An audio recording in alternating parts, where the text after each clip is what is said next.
In Lee County, Georgia, in the southwest corner of the state, there is a piece of land that has changed hands in a way that is almost too neat to believe, except that every part of it is documented. For most of the 19th century, part of that land was a plantation, owned, by one account, by the largest slaveholder in the state of Georgia, one of the richest men in it. Black people were held there as property. They worked that ground and were buried in it, and never had the faintest expectation of owning any of it. Today, that same land is owned and farmed by the descendants of enslaved people. That is the ending of this story, and I am telling it to you first, because you need to know that it is coming. That somewhere at the end of all of this there is a piece of justice so precise it looks like it was arranged. Hold on to it. Because between here and there is one of the most infuriating stories in modern American history. The rise of the largest black-owned farm the United States has ever had, and the slow, deliberate, bureaucratic murder of it, not by a mob, not by fire, but by the quiet decision made in government offices to let it die of thirst. This is the story of new communities. It begins in the 1960s, in the middle of the civil rights movement, in the most dangerous part of it, in the part of Georgia where standing up could cost you everything. Southwest Georgia was hard country for the movement. This was the region of the Albany movement, the long, grinding campaign to break segregation in the early 1960s, and one of the men at the center of it was a young minister named Charles Sherrod. He was the first field secretary the Student Nonviolent Coordinating Committee ever had. He came into Southwest Georgia in 1961 and he stayed, and he was beaten and jailed more times than most people could stand, and he kept going, organizing black Georgians to register to vote and to desegregate the schools. But there was a part of the work that troubled him deeply, and it is the seed of this entire story. Because Charles Sherrod was asking black people to stand up, to register, to march, to send their children to white schools, and over the people who listened to him paid a specific price for it. They were sharecroppers and tenant farmers. They lived and worked on land owned by white men. And when a black family registered to vote, or signed their kids up for a white school, or was simply seen at a movement meeting, the white landlord would throw them off the land.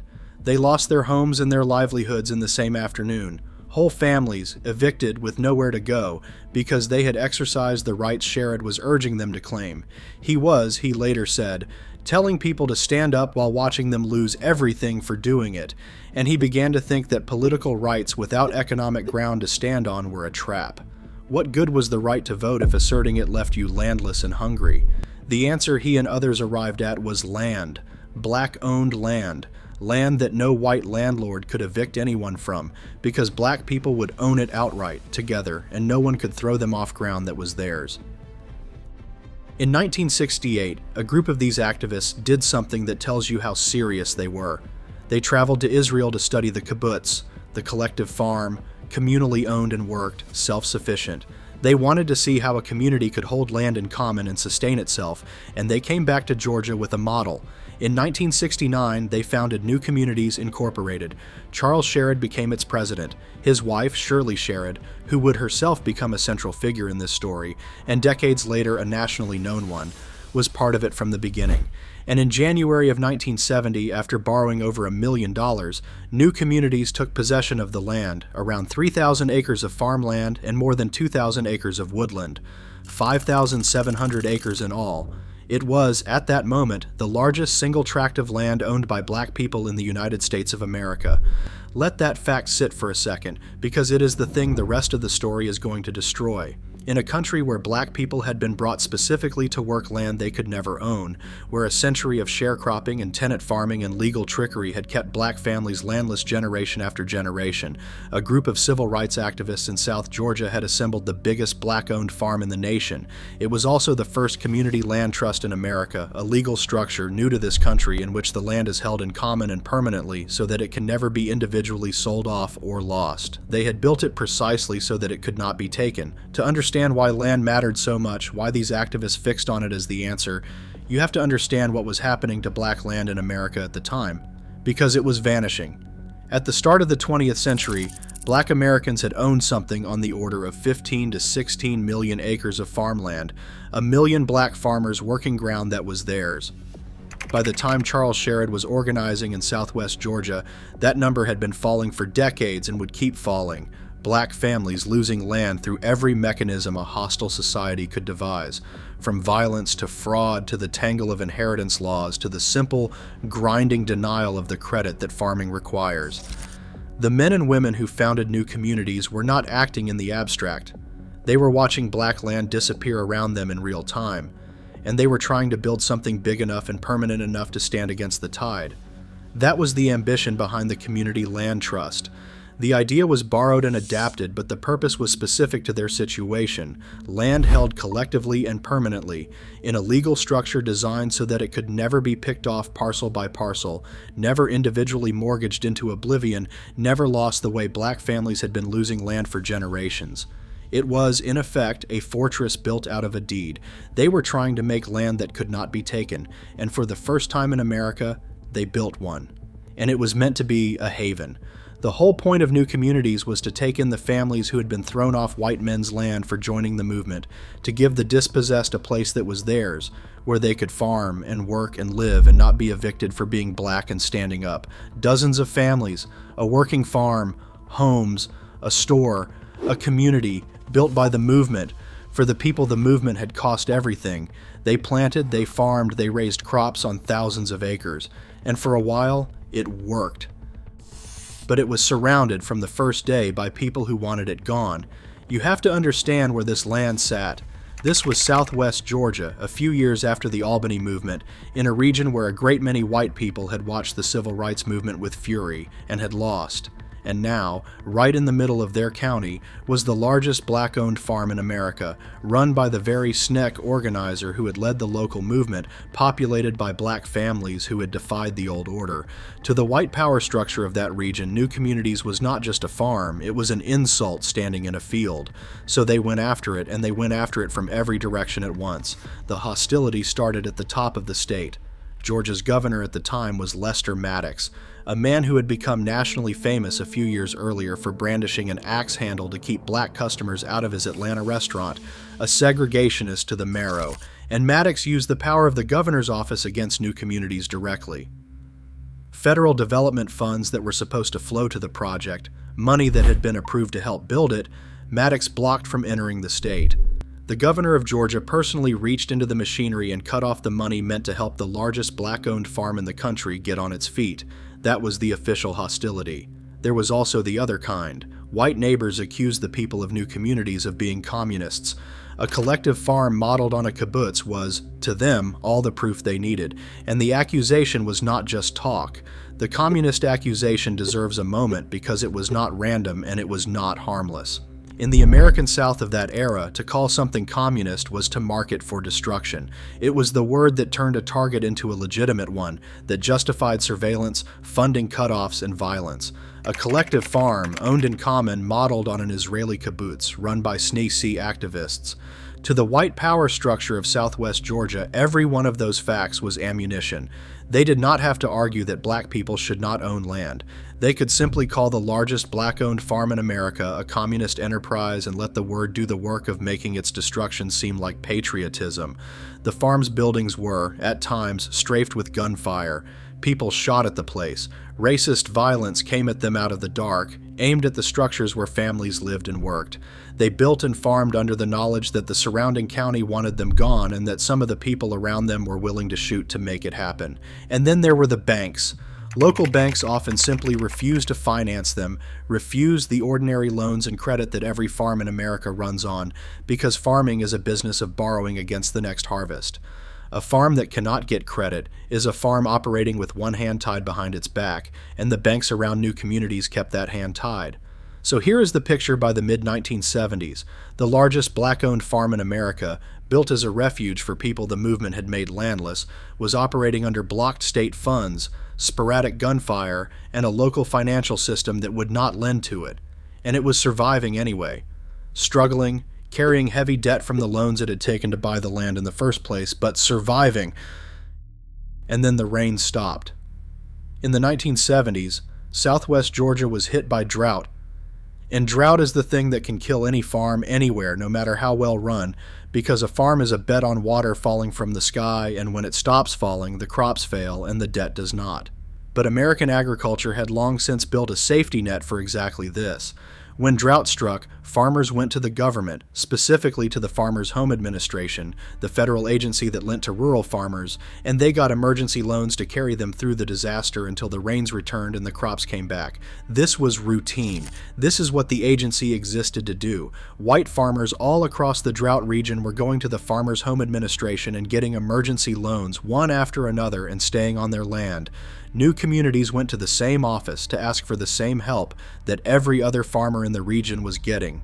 Shirley Sherrod later described what happened when they went to the local Farmers' Home Administration office to apply for the emergency loan. An official there told her, and she has quoted his words many times since because they are not the kind of words a person forgets, that she would get a loan there over his dead body. Over his dead body.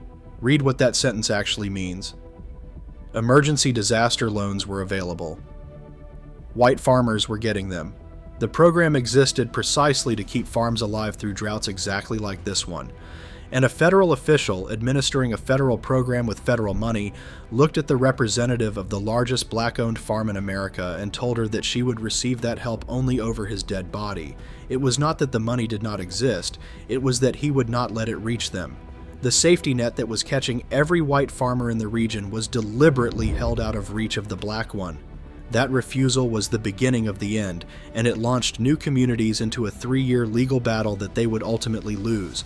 Because you cannot fight a drought without water, and you cannot fight it without credit either, and they had been denied both. The sky gave them no rain, and the government gave them no loan. The crops could not be saved. The debt could not be paid. The heavy borrowing they had taken on to buy 5,700 acres in the first place, combined with years of drought, combined with a government that would help every farmer around them but not them, closed like a vice. There is something worth pausing on in the pure administrative cruelty of it. A mob that burns a farm has to look at what it is doing. It has to strike the match. The man in the Farmers' Home Administration office did not have to do any of that. He sat at a desk in a government building with the authority to approve a form that would have kept a farm alive, and he declined to approve it. That was the whole act. No smoke, no fire, no crowd, just a decision, made in a chair, to let the drought finish what the decision started. The violence of it was total, and it left no mark that a photograph could capture. That is precisely why it worked, and precisely why it was so hard to fight. You cannot show a jury a burning building when the weapon was an empty chair where a signature should have been, and they did try to fight it. The denial launched new communities into a 3-year legal battle to force the help they were owed. But a farm cannot wait 3 years for a courtroom. A farm lives and dies by seasons, and every season the loan did not come was a season of crops that failed and debt that grew. They were fighting on a legal timeline for the survival of something that ran on an agricultural one, and the two did not match, and the farm was dying the whole time the case was pending. They started selling land to survive. In the early 1980s, they were forced to sell off around 1,300 acres trying to stay alive. It was not enough. The debt kept crushing down, the loans that could have saved them never came, and the first lien holder moved to foreclose. In 1985, new communities lost everything.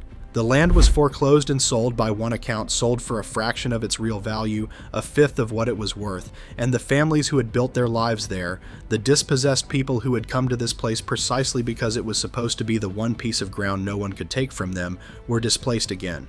The refuge built for the evicted ended by evicting them. 15 years after it began as the largest black-owned farm in America, New Communities was gone. And here is the thing to understand about how it died, because it is the whole point. New Communities was not destroyed by a mob in a single night, the way black towns had been destroyed in earlier decades.